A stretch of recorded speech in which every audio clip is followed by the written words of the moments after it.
All right, welcome into another Insider Notebook with James Palmer here at Bleacher Report. We're doing them every day this week. This is the regular scheduled one. This is probably the regulars will be in the chat, the ones that are with me every single Wednesday. We'll make sure I keep my chat going. I don't want to lose this here on the co-pilot. Hold on, I got to stay plugged in to make sure she's up and running. I kicked the plug out. That's not the way you want to start your show. Listen, we're going to go through pretty much everything is trade related today. Everything that we're going to go through is going to become somewhat related to the trades that could be going on across the NFL. We're going to talk about the running back market. We're going to talk about stars who could be on the move. Most likely won't be, but what would have to happen for them to be on the move? Cowboys, what's their mindset right now heading into the trade deadline? And then maybe some injuries. Could that change the thinking of some of these teams? I'm going to try to fix this as we're talking. Could this fix some of what teams are thinking if some certain injuries do happen? And then the offensive line market. Is there one? That usually isn't the case, but I think we might actually have one. I'm trying to make sure I can get this thing up and running. But I don't know why it's not working right now. We'll get it working. I'll get it working. Let's start with the Aiden Hutchinson news, though, right now, off the top of this. I mean, that's a massive, massive contract that was broke by his agent, Mike McCartney, this morning, where he signs a 4-year, $180 million contract. $141 million are guaranteed in this deal. That comes to $45 million per year. And perfect, I have this up and running right now, the co-pilot. So I asked co-pilot with this Hutchinson deal, real quick, wanted to know what are the top 3 highest paid edge rushers in the NFL. Well, according to co-pilot, Micah Parsons at $46.5 million per year. Hutch is now at $45 million. Like I mentioned, the next one is veteran pass rusher with the Steelers, TJ Watt at $41 million. Now, the important part of this contract, before we get into the rest of these topics, is that he's going to be able to be a free agent before the age that we all talk about, which is 30. So he'll hit free agency once again, even though he got this massive contract for $141 million guaranteed. He's going to have a chance for another payday before he hits the age of 30. So that next one could be massive as well, because we know the trajectory that Hutch is on right now. And they have still the ability with this contract. Maybe their cap situation changes a little bit. Remember, in that first year of a lot of deals, though, there's always a massive signing bonus, so it doesn't really change your cap numbers all that much because they have a ton of cap space, maybe some of the highest cap space of anybody in football. So keep an eye on them making this signing, and the Lions also looking for some more depth, whether it's at the cornerback spot. I know they've been interested in some guys throughout this cornerback market, whether it's at the edge rusher spot, somebody to rush opposite of Hutch. Could that be something that they're looking at as well, creating some more depth in both of the positions that I talked about just now, because we saw what happened in the postseason a season ago, right? So keep an eye on the Lions still getting this deal done and maybe being a little bit aggressive, because Marcus Davenport really hasn't been all that available for them. Also, a little activity before we get into these topics. The Patriots make 2 moves. They end up sending Keon White and a 7th rounder to the 49ers. They end up doing the Kyle Duggar deal, which he was not going to be a part of their future anyways, and get a 6th rounder back from the Steelers as he goes there. So they get 2 6th rounders back. They are not done, to my understanding. They are looking not just to subtract, as they're in first place of the AFC East. They're looking to add. Keep an eye at the running back spot. Keep an eye at the pass rusher spot, to my understanding. 2 things that they could be looking at. I had a conversation with somebody there just the other day, and running back is kind of coming along. Obviously, you had the Gibson injury. Ramondre's been carrying the football pretty well. They want Travion Henderson to continue to grow and develop. The running back spot is not an easy one to learn at the NFL level. Some of the pass protections have been different than what he was good back at Ohio State with, and some of the growth that they're seeing him have is positive, but don't be surprised if they look at the running back spot, and that's why that's my transition. That's just good producing. We're going to the running back market, and then we will look at some of this. Any chance Tony Pollard's being moved? I would say there's a lot of other backs that are out there. I don't know if he's really towards the top of the list. Chuba Hubbard staying in Carolina, I think that's much more likely. I reported that on the show yesterday. I think Joe Pearson, who covers his team very, very well, said the same today. So there you go. I think it looks more likely that he's actually staying there. The Dodgers are in there. Okay, let's go to the running back market, because there's some running backs that are outstanding right now. There's 3 of them, by the way, on pace to have over 2,000 scrimmage yards, which is outstanding. Alvin Kamara, still a name that people are interested in, but he has made it abundantly clear he's not going anywhere right now. He wants to stay and he wants to retire a New Orleans Saint, and don't be surprised if Mickey Loomis makes sure that that's happening. I mentioned Chuba Hubbard. It looks like Rico Dowdle's going to get more run moving forward, but I don't think Hubbard's anywhere on the move per se right now. Let's get to the big name that everybody's always curious about, and that's Breece Hall. And the reason people are curious is he's a very good player. He's still young, and his team has not had any conversations with him about a contract extension past this season. He'll be a free agent after this year. The Jets are on a bye right now. They're evaluating everything in their building, to my understanding. That is what they're trying to work on and figure out that this team is not like the Titans. It's not like they're barren of talent, but who do they want to keep? Who do they want to maybe make possibly available? They have some players on expiring contracts. Breece Hall is one of them. This guy's has kind of gone back and forth. A couple weeks ago, you could maybe say this is most likely going to happen. Look at where the Jets are. They haven't won a game.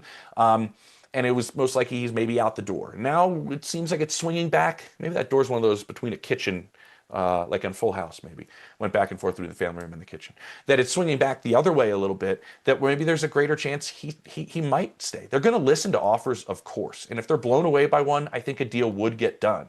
But I think they're not just going to give him away. You saw what he was able to do this past week when they got their first win. He not only ran for 2 touchdowns and 130, was it 136 yards, I want to say, and 2 touchdowns. He threw one as well. I think teams are interested. I don't think this is a certainty that this happens. I think there's still some people in that building that are kind of going, I don't know. I don't know if we trade him. We got 2 young backs we do like. Allen's injured, but we got 2 younger guys that we do like. For 2026, we can lean on. But Breece Hall's a really, really good player. I don't think everybody's sold on wanting to part with him. We'll see what the offers are if something happens. I'll run through some other running backs that could potentially be on the move, and then I'll jump in this chat and see what all of you are looking at. Breece Hall to the Chiefs, I don't know. They're running the ball pretty well. I don't know if you're going to rely on Kareem Hunt throughout the course of the year as he's playing on kind of one leg. But as an offense, they're running the ball much better. They're operating under center. I got the rookie and Smith looking pretty good. But at the same time, you see Pacheco go down with the MCL sprain. So we'll see. It was like at one point, the Chiefs were not really looking at running backs, my understanding, and maybe looking more on the defensive line. Maybe they're looking at running backs again. Here's some of the guys that if you look at. Julio McLaughlin has kind of lost his role in Denver entirely. It's really R.J. Harvey and J.K. Dobbins, and Dobbins is one of the best runners in football right now. And then Tyler Bidet is the guy who's had that third down spot, and Sean Payton has really liked him. He's been a healthy scratch repeatedly. He can bring some juice if somebody wants to acquire him. Jalen Wright from the Dolphins, another guy that's been a healthy scratch and lost his kind of spot to a younger player, and Ollie Gordon. He could be probably available if somebody's interested. Jerome Ford, they've kind of gone young in a backfield in Cleveland right now, and he could probably be acquired if that's what you're looking for. He still has to roll on passing downs, I think. And he's in the final year of his contract. I saw Tony Pollard on here. It just really seems like there's a greater desire to move players on the defensive side of the ball with the Titans than there are for guys on the offensive side of the ball. And I think partially Cam Ward has to do with that. You want this offense and this season for your number 1 overall pick to be somewhat productive, in a manner in which he has something to build on. And if you get rid of, say, the likes of Calvin Ridley or Tony Pollard, what's he working with? Tyler Lockett's already gone. And so I don't know if Tony Pollard's exactly there. I keep an eye on Dameon Pierce with the Texans. He doesn't really have a move. Keaton Mitchell, maybe either back behind Ashton Genty could maybe be something. And the teams I would keep an eye on that may be looking at running backs, I think the Chiefs are kind of back into the mix a little bit with the Pacheco thing. We'll see entirely how much they are. I think Houston, when I mentioned maybe Pierce doesn't have a role, maybe it's swapped out for somebody else possibly because there's just when there's no news on a player like Joe Mixon, it just makes me scratch my head going, is he going to come back? I had never heard a timeline when I asked around about that early, and my assumption had started to grow that he may not come back this year. We'll see what ends up happening with him, but Nick Chubb hasn't really been there. They could be a team. The Chargers, I think Vidal has been pretty good, actually, holding them over until Amari and Hampton comes back, but I think they still could be looking around. But they are a team that really values picks. The Chargers value their draft picks, so we'll see if they make a move. And then the Patriots, I mentioned them earlier. So those are some teams that could be in the spot for a running back. Let's look at some of the chats here, what we got here, what anybody's looking at. Giants might be looking for a running back. I mean, you can keep. I mean, I thought, and I'll get to it, Singletary might be on the move, but now I think he stays. But maybe they're looking for a depth piece. A lot of the guys I mentioned, you're not going to have to give up a whole bunch to acquire some of those guys. Sold high on Dowdle. Thank the Lord. There you go.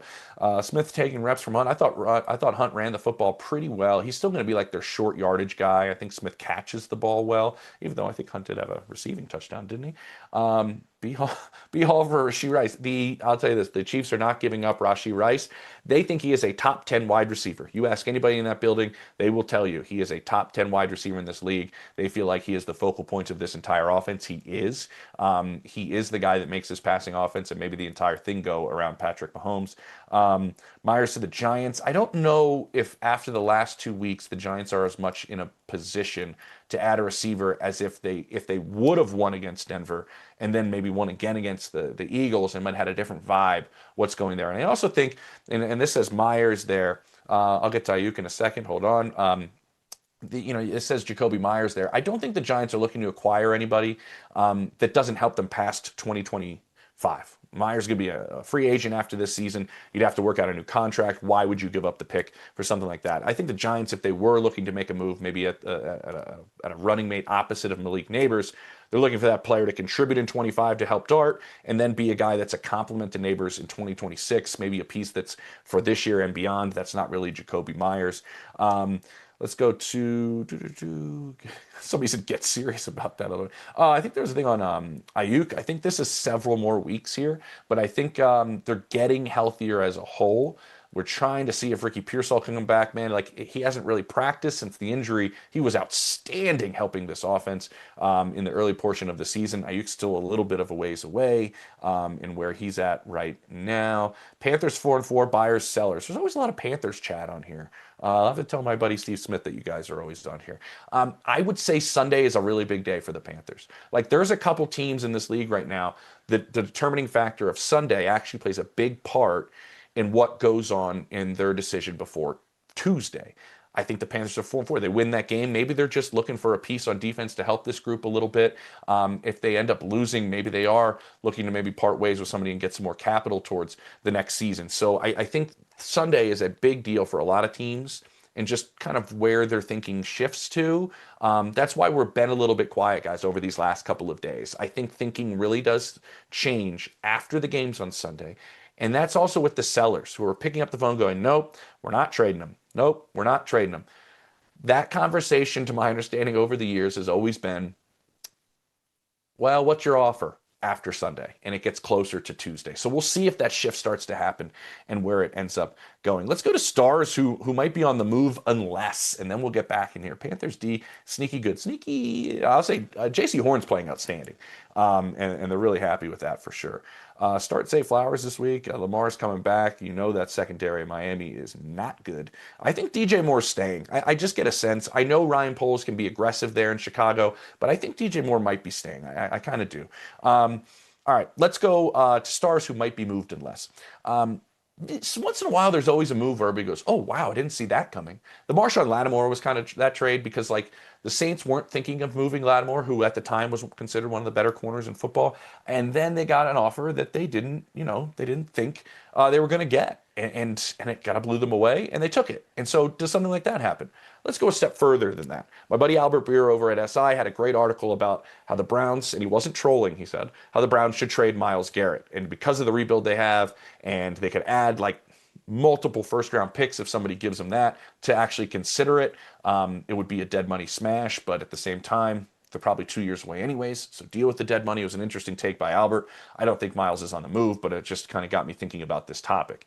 I think Max Crosby, as teams have called, and as bad as the Raiders have been this year, I think the only way that Max Crosby is moved is if Max Crosby goes to owner to owner Mark Davis and John Spytek and Tom Brady and company and Pete Carroll and says, you know what, I think it's time. I'd like to play somewhere else. I think that's the only way that there would even be a consideration that Max Crosby would be moved is if Max decides he doesn't want to play there anymore. And we have gotten there's been zero indication that Max Crosby wants to play anywhere other than with the Las Vegas Raiders. He is a Raider through and through. He is the Pied Piper of that locker room. He is the face of the franchise. I don't think he's going anywhere. I just want to point that out. I think if he ever decides he wants to go somewhere, it's time for him to go somewhere else. I think that's the only way that happens. Quinnen Williams with the Jets. We already talked about them having this bye week and evaluating a lot of things within their building. I think Quinnen Williams is only on the move if they're really, really, really blown away by an offer. If somebody comes in with just something they never thought they would get, just never thought they'd get, maybe that could move the meter enough. Teams are calling. Teams are curious.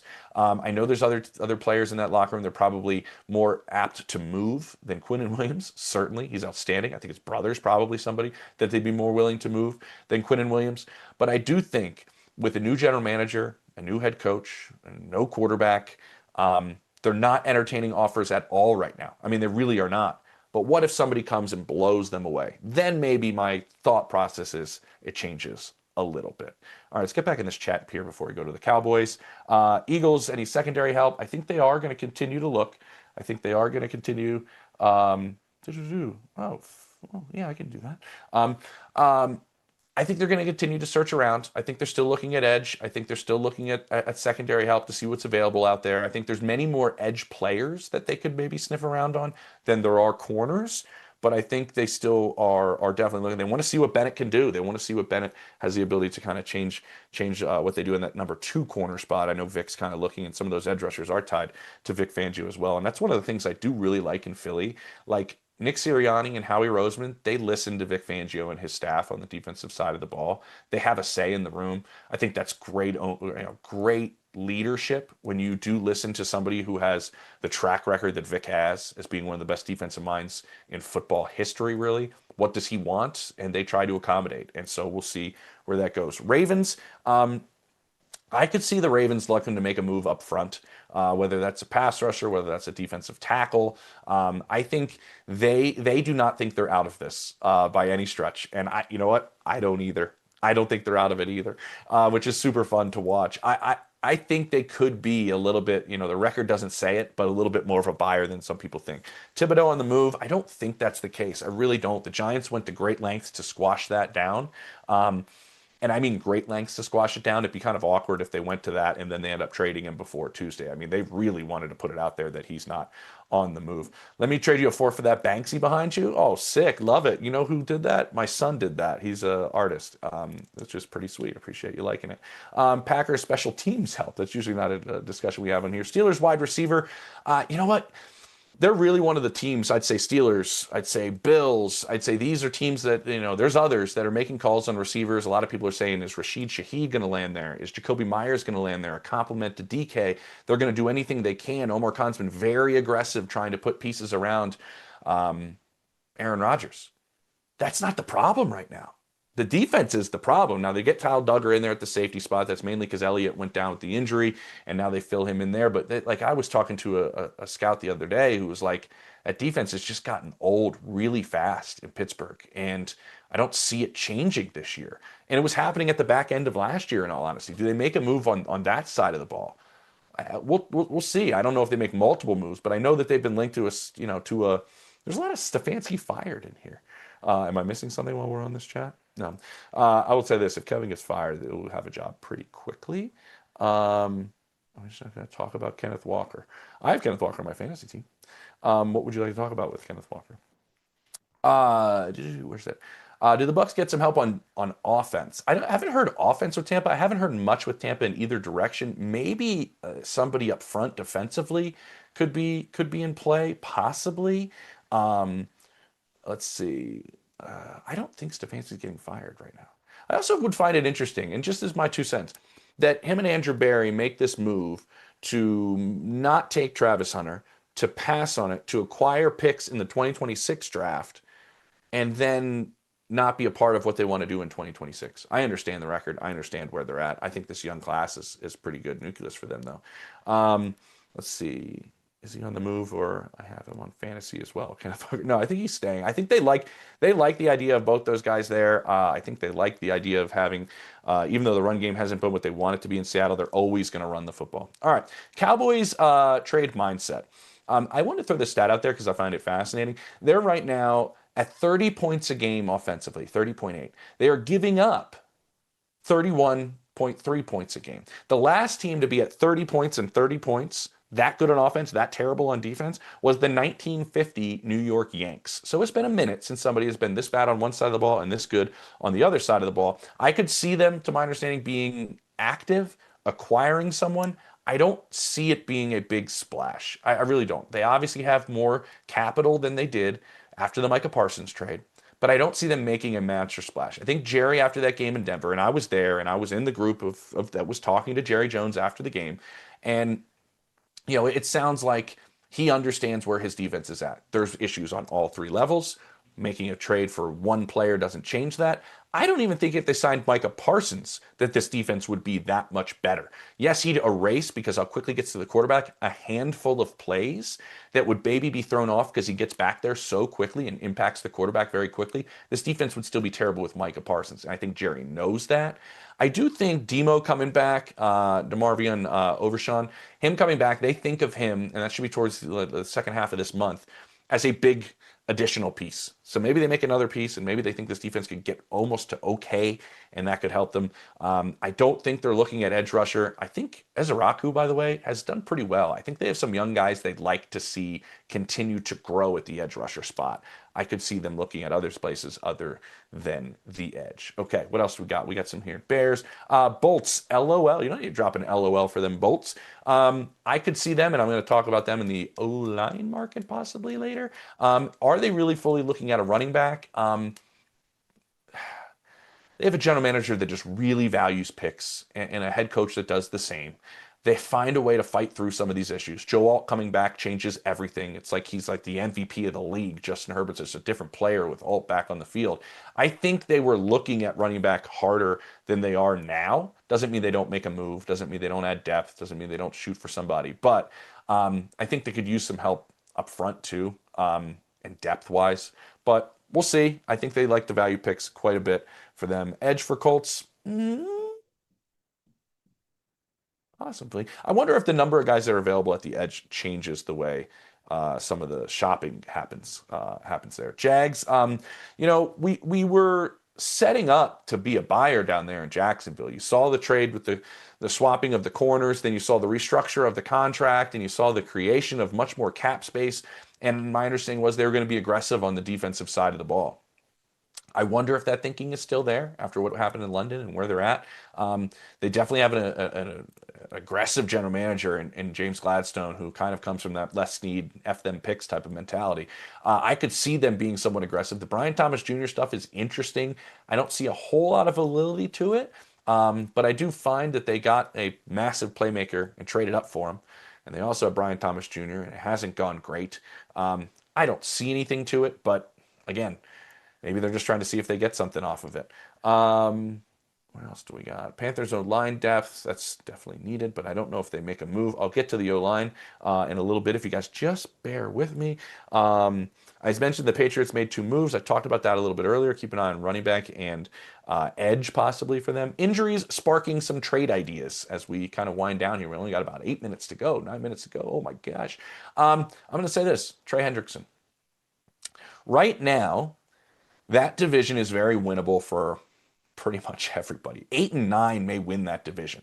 So it's wide open. They're not out of it. Was it a catastrophic loss to the Jets last week? Certainly. That put them in a more difficult spot than if they would have won that. And they don't want to move Trey Hendrickson.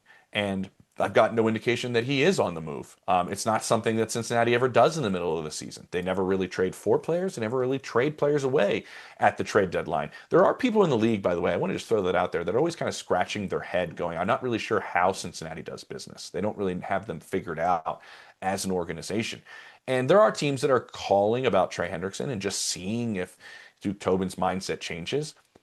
Would it change with this injury to Joe Flacco? Joe Flacco has an AC joint injury in his throwing shoulder. He is considered day-to-day right now. Big what if. What if this becomes something that keeps Joe Flacco off the field and it's back to Jake Browning, and you have Jake Browning for an extended period of time? Does Cincinnati's thinking on Trey Hendrickson change? Possibly. I just want to throw that in here, but right now it doesn't seem like he's on the move at all. Another one, and I just wanted to throw this out there. Chris Ballard never makes moves. I think once he's made a move at the trade deadline, it was Naheem Hines in 2022 when he requested a trade. Um, he's got Lou Anarumo in that building going, we're right there at the top of the AFC. Why don't you get my old player back? And what if they made a big splash for Trey Hendrickson? That'd be kind of fun to watch. I don't see him moving right now, but what if his injury is bad and that changes some thinking? If a tight end goes down somewhere, keep an eye there as well. That could mean Njoku or Mark Andrews could be, a team has to reach a little bit. If on Sunday a contender loses a key part of their offense, which is a tight end, could they make a move? Speaking of tight ends, Mercedes Lewis signing with the Broncos. I know I told you guys a little while ago, I think multiple times this week, that they've been looking at tight end and they've been looking at a blocking tight end as well. And they sign him and he could be, the oldest tight ends ever to play a game if he does it. Yeah, it's kind of wild. All right, let's jump back in this chat here. Breece Hall to the Bolts. That'd be a big splash for the way they operate. The Breece Hall one has just been true back and forth at all. I want to see this insult that was here. Hold on, I gotta get to it. I thought there was an insult to me in here, and I wanted to find it.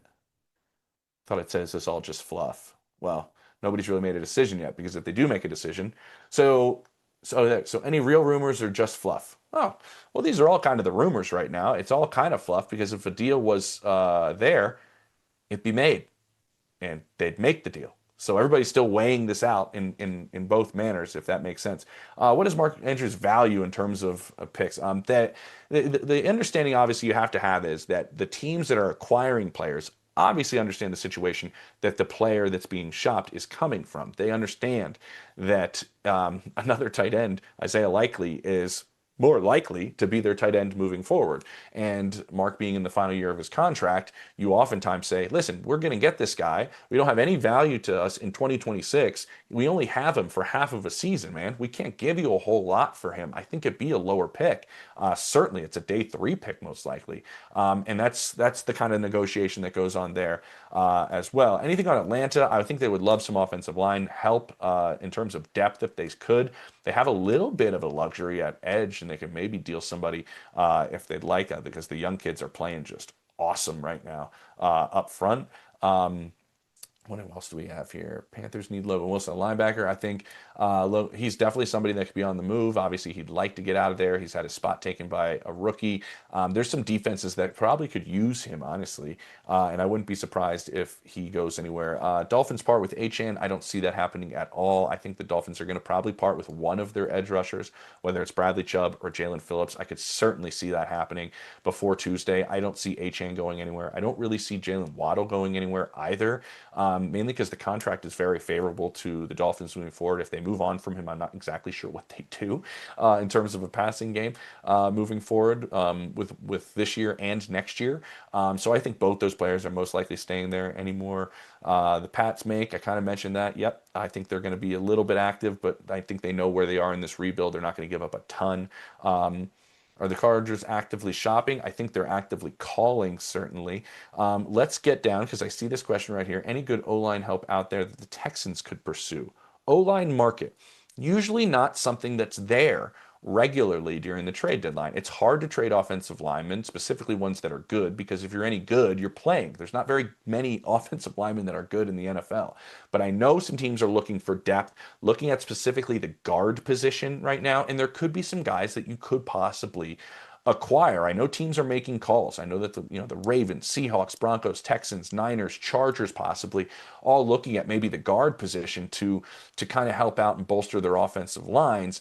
The Browns, if like I mentioned, where they're at in terms of right now with this young nucleus, are they going to be sellers right now? I feel like they're kind of one of those teams that's a buyer seller, weird, but maybe more of a seller. They've already seen it happen. They have some guys that can really play. I mean, they're older, but can really play on the inside. Are they willing to part with some of those guys, whether it's Wyatt Teller or whether it's Joel Bitonio? We'll see. Evan Neal has played tackle and guard. The former 7th overall pick for the Giants has been a healthy scratch and has not been playing. Could somebody just see? Coaches have egos, guys. Don't worry. Wait till I get my hands on him, they say. I'll wait till I start coaching him. Then he's really going to be something. The Jets guard, John, what's it? Yeah, John Simpson. I put his name down here. He's on an expiring contract. I think there's some teams that are looking for some help at the guard spot. I think Denver's one of them. I think Seattle's one of them. I think the Texans are definitely one of them. Let's see if somebody can make a move on that offensive line up there right now. So, any O lineman Niner? What does it say? Can we talk about Cardi? Oh, okay. Let's skip over that one. Let's see. Chance Ravens part way with Harbaugh at the end of the season. I think it's. I'll end on this coaching kind of discussion here at the end. I mentioned some Eagles news and all. Anyone on the D side of the Niners can grab certainly. We'll see how aggressive they want to be at an edge rush. I know obviously they've called from Trey Hendrickson on down, so we'll see if they add somebody to help out with that edge rush that's just not there. You saw it against Houston. With John Harbaugh or Mike Tomlin or any of these guys that have been in their spots for a long time, could this be the year? It's like a rumor that kind of keeps coming up. There's one thing that's like there's not a lot of great candidates out there right now. Hence why Steve Sarkisian may be kind of like name floated out there because there aren't a lot of candidates out there right now. I think you always have to wonder if you do move on, is the grass greener with somebody new? The argument is their time. That's what happened in Philadelphia, and it actually kind of worked out for the Eagles and the Chiefs. I mean, the Eagles have been to two Super Bowls and one to three Super Bowls and won two. The Chiefs obviously have done what they've done. Sometimes it's just time. We'll see. It might be. It might be what he did with Snoop Hundley during the bye week and said, we're starting Snoop, not the $6 million backup quarterback we have in Cooper Rush. Could be the coaching move that he makes that starts this team in the right direction. We'll see. We'll see Thursday night against Miami. All right. I think that's about it. Evan Neal package deal. Yeah, he just has not been there, but okay. Hope everybody appreciate it. I will be back with you tomorrow on Thursday. I'll be back with you on Friday as well. Another one of these will be Sunday morning for me because I'm in the Mountain Time Zone, and then Monday as well, and then all day on Tuesday I will be on here with Bleacher. I appreciate all of you, honestly, truly. Thank you for all the chats. Thank you for everything you put in there. I really appreciate it. Hope you enjoyed it. I did, and I'll talk to all of you tomorrow. Take it easy.